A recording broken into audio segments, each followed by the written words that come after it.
Hello guys, मैं सुभाष चंद्र कुशवाहा ज्ञान channel में आपका स्वागत करता हूं।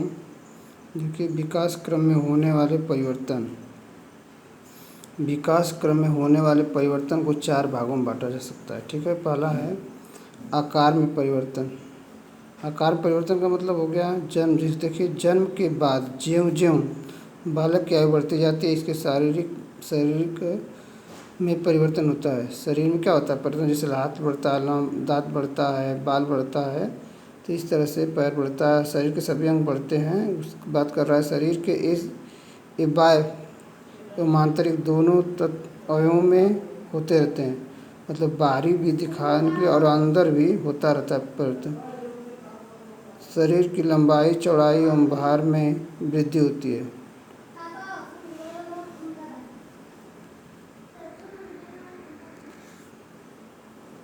शरीर के ये परिवर्तन बाह्य और आंतरिक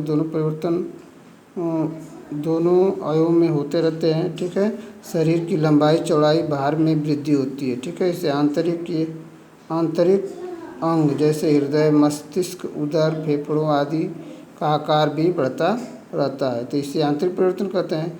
शारीरिक परिवर्तनों के साथ साथ मानसिक परिवर्तन भी होते हैं। आयु में इस वृद्धि के साथ साथ बालक का शब्दकोश बढ़ता है और स्मरण शक्ति का भी विस्तार होता है। तो यह आता है आकार परिवर्तन में। अब जानेंगे दूसरा, अंग प्रत्यंगों के अनुपात में परिवर्तन। अंग प्रत्यंगों के अनुपात में परिवर्तन बालक एवं वयस्क के अंग प्रत्यंगों के अनुपात में अंतर होता है।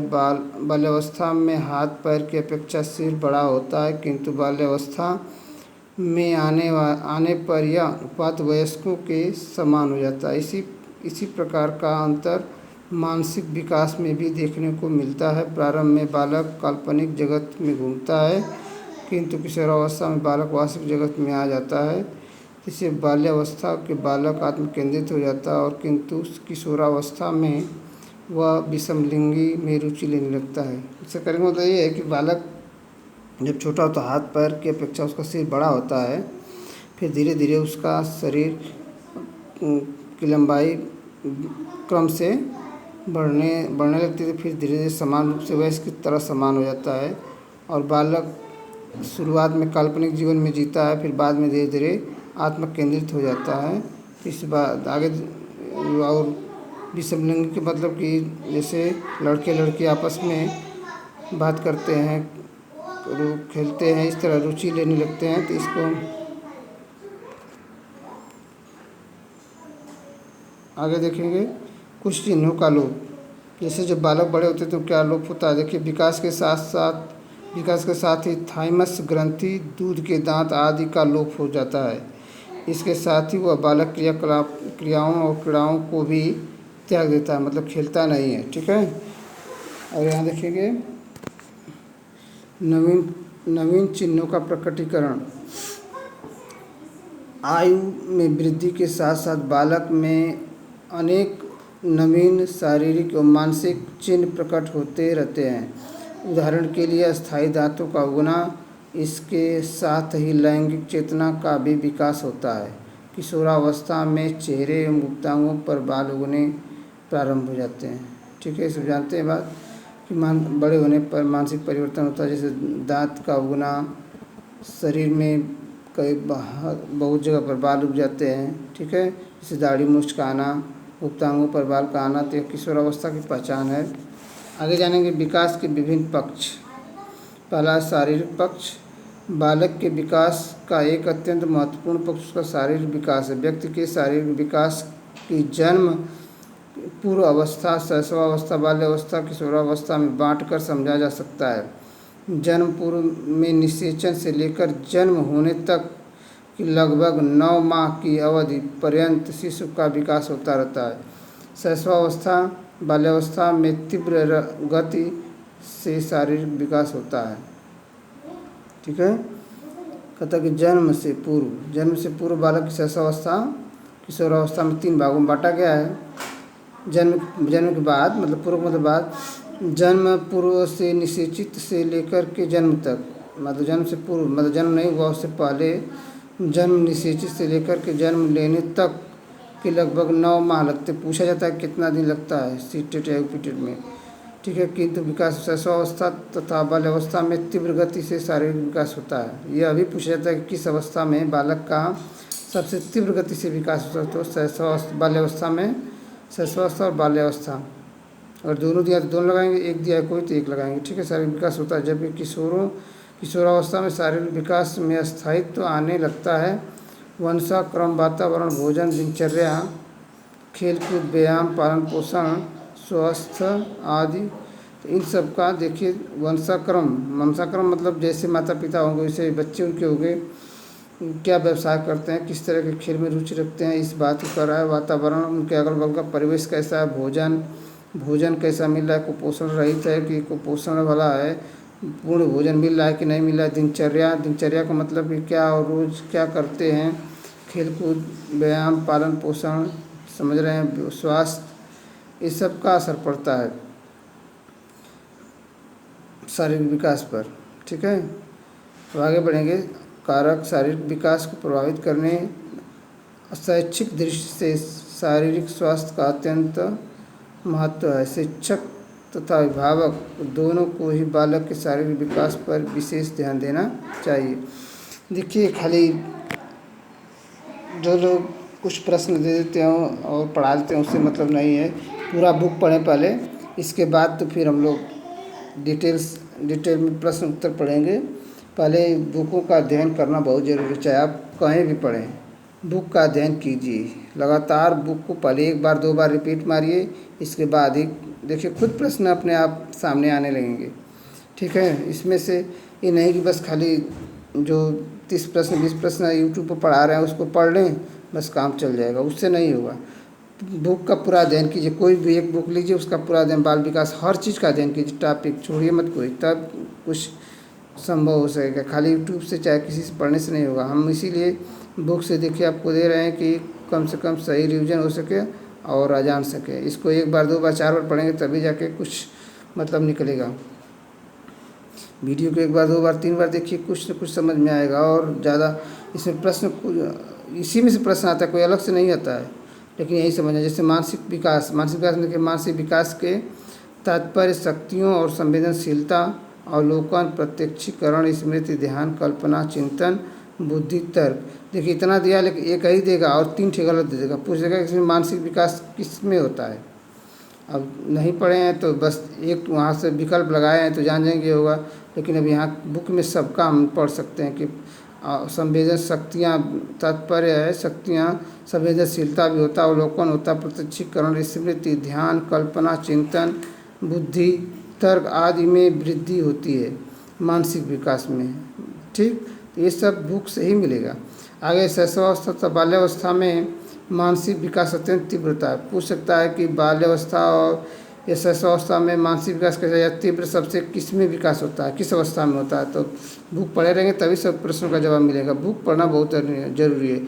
जबकि किशोरावस्था में मानसिक शक्तियों में गुणात्मक उन्नयन होता रहता है, मतलब विकास, उन्नयन का मतलब विकास होता है। पियाजे तथा ब्रूनर की संज्ञानात्मक विकास के अपने अपने सिद्धांत प्रस्तुत किए। देखिए ये बहुत इंपॉर्टेंट जो आगे बता रहे हैं। पियाजे के अनुसार संज्ञानात्मक विकास की 4 अवस्थाएं हैं। पहला संवेदनात्मक गामक अवस्था, दूसरा है पूर्व संक्रियात्मक अवस्था और तीसरा मूर्व संक्रियात्मक अवस्था, चौथा औपचारिक संक्रियात्मक अवस्था, ठीक है। तो इस तरह से इस 4 अवस्थाओं को याद रखेंगे। इनके बारे में आगे बताया जा रहा है कि क्या होगा। अब पियाजे के संगठन तथा अनुकूलन की योग्यता को संज्ञानात्मक कार्यविधि की 2 प्रमुख विशेषताएं, ब्रूनर के क्रियात्मक सिद्धांत, प्रतिबिंबनात्मक तथा संकेतनात्मक नामक 3 अवस्थाओं का संज्ञानात्मक विकास को वर्गीकृत किया है। बस यही पूछेगा कितने वर्गीकृत किया है, 3, ब्रूनर ने 3, पियाजे ने 4। कौन कौन, तो चारों दिया हुआ है, इसको पढ़िए और इसका भी जान लीजिए 3 कौन कौन है। विकास को वर्गीकृत करने का संज्ञानात्मक विकास की क्रिया को समझने का प्रयास किया जाता है। मानसिक विकास को अनेक कारक जैसे वंशाक्रम, वातावरण, शिक्षा, समाज, शिक्षा समाज आदि सार्थक रूप से प्रभावित करते हैं। देखिए किस बात की बात कर रहा है। मानसिक मतलब जैसा आपके अगल बगल वही वंशाक्रम, वातावरण, स्वास्थ्य, शिक्षा, समाज, वातावरण, आस पड़ोस सबका प्रभाव मानसिक पर पड़ेगा। अगर किसी डॉक्टर का लड़का तो देखेगा तो अगल बगल हर चीज़ उसको दिखाई दे तो डॉक्टर ही होगा। किसान करेगा तो अगल बगल देखेगा किसानी हो रही है तो किसान की ही अपेक्षा करेगा। जैसे वातावरण में रहेंगे वैसे बनेंगे। अगला संवेगात्मक विकास। देखिए संवेग व्यक्ति के आवेग को प्रदर्शित करते हैं। भय, क्रोध, घृणा, वात्सल्य, करुणा, आश्चर्य कुछ प्रमुख संवेग हैं। संवेगों का मानव जीवन में अत्यंत महत्वपूर्ण स्थान है। संवेगों का मानव जीवन में अत्यंत संवेग, जैसे कोई लड़का पढ़ना चाहता है तो उसका मन कर रहा है पढ़ने के लिए, उसको कोई अगर बता दे तो वो तेज हो जाएगा। अगर कोई नहीं पढ़ना चाहता उसको कितना हो बताएगा, उसे नकारात्मक भावना आए तो वो नहीं पढ़ेगा। ठीक है, सकारात्मक सोच को हम धनात्मक संवेग कहेंगे और नकारात्मक सोच को हम नकारात्मक संवेग कहेंगे। धनात्मक संवेग व्यक्ति के व्यवहार को परिपूर्ण बनाते हैं। ठीक है, ध्यान दीजिए।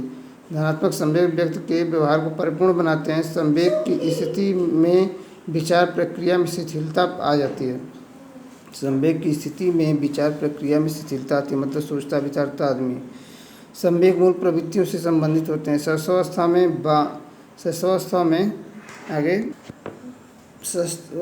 में संज्ञानात्मक व्यवहार प्रायः अस्थिर होता है। ठीक है, जो बाल्यावस्था में स्थिरता की ओर अग्रसर होने लगता है। किशोरावस्था में संवेग प्रायः अधिक उग्र होते हैं। देखिए ये भी पूछता है कि किस अवस्था में संवेग उग्र होता है, तो किशोरावस्था में संवेग क्या होता है, उग्र होता है। वंशाक्रम, स्वास्थ्य, मानसिक योग्यता, पारिवारिक वातावरण आदि कारक संवेगात्मक विकास को प्रभावित करते हैं। देखिए जो वहाँ पर था वो यहाँ पर भी है, मतलब इस सबको प्रभावित करेंगे ये सब चीज़।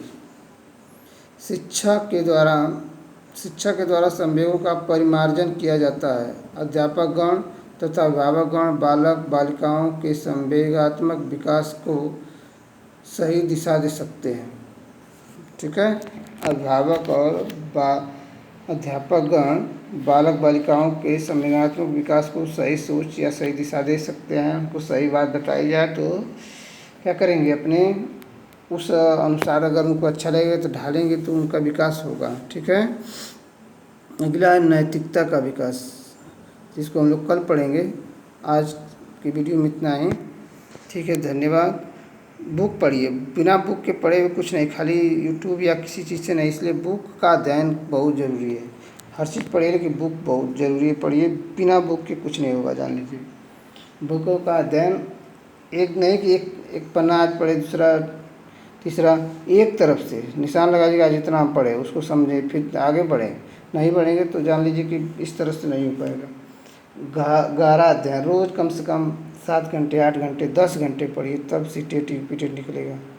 इस समय खाली समय है, अधिक से अधिक पढ़िए, वीडियो देखिए और तब मानसिक विकास होगा। ठीक है, जैसे हम छोटे कक्षाओं में 1 बार 2 बार 10 बार लिखते हैं तब जा कर के हमको क ख ग बनाने आता है ना, बनाया था। इसी प्रकार हम यहाँ पर अब उसको बड़े रूप में पढ़ना है तो हमको और ज़्यादा मेहनत करना पड़ेगा और तेज़ी से उस बात को जानना पड़ेगा। वहाँ पर हमको क बनाने में कई दिन लगे थे सीखने के लिए। आज हमको इतना बड़ा टॉपिक पढ़ना है तो हमको अधिक समय और अधिक दिन देने पड़ेंगे, अधिक घंटे, कम से कम 4 घंटे 10 घंटे तक पढ़ सकते हैं। तो पढ़िए, ध्यान लगाइए, तब कुछ होगा। ठीक है, आज वीडियो में इतना ही, फिर अगले वीडियो में मिलेंगे। धन्यवाद।